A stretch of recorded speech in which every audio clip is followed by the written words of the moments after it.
Limitation des mandats au Cameroun, histoire, enjeux et avenir politique, par le professeur Jean-Calvin Abe-Aoyono. Dans cette vidéo, nous plongeons dans l'histoire politique du Cameroun, marquée par la question épineuse de la limitation des mandats présidentiels.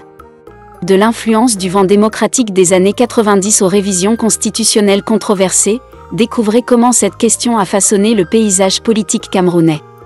Avec des analyses approfondies et des perspectives historiques du professeur Jean-Calvin Abe-Aoyono, nous explorons les enjeux actuels et les défis pour l'alternance au pouvoir. Une vidéo essentielle pour comprendre l'avenir politique du Cameroun et le rôle du peuple dans cette quête de changement. Avant d'aller plus loin, nous vous invitons à mettre une pause à cette vidéo, à cliquer sur le pouce bleu, vous abonner et activer la cloche de notification pour ne rien rater de nos prochaines vidéos. Découvrez les services de Statistical Model for Social Science Consultant. Ils offrent des analyses statistiques et modélisation avec SPSS, Stata, R, Python et autres, ainsi que la conception d'enquêtes et la collecte de données. Leur équipe vous accompagne également dans la rédaction de documents scientifiques et propose des formations spécialisées. Vous pouvez vous inscrire à la prochaine session de leur formation en économétrie et techniques quantitatives. Contactez-les aux adresses affichées ou cliquez sur le lien en description. Ne manquez pas cette opportunité. Voici la teneur de la chronique du professeur Jean-Calvin Abe-Aoyono.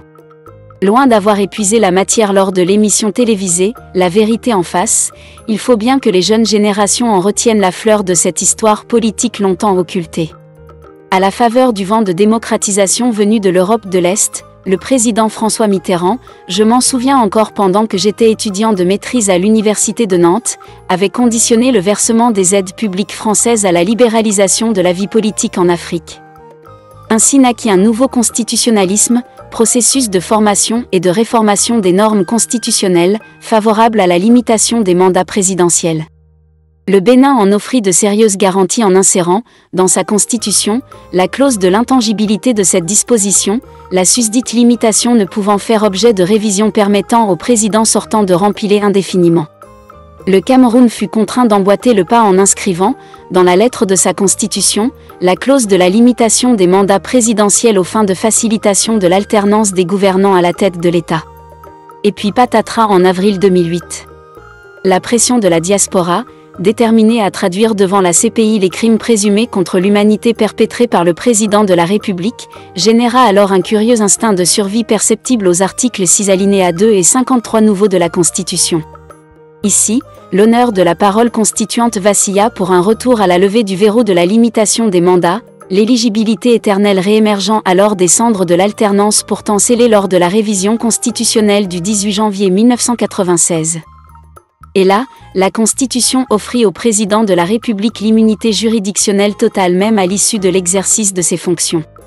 Par conséquent, le blocage actuel observé contre l'ardent désir populaire du changement à la tête de l'État relève de la responsabilité politique du président en exercice, qui semble ne point concevoir une vie après le pouvoir. Il revient dès lors au peuple souverain de prendre son destin en main pour un vote sanction en cette déterminante année électorale pour l'avenir radieux d'une jeunesse longtemps sacrifiée et suppliciée. Humblement, j'aviserai sur la consigne citoyenne de vote en faveur du candidat pertinent de l'opposition le moment opportun. Professeur Jean-Calvin Abe-Aoyono, père fondateur de la Société civile scientifique.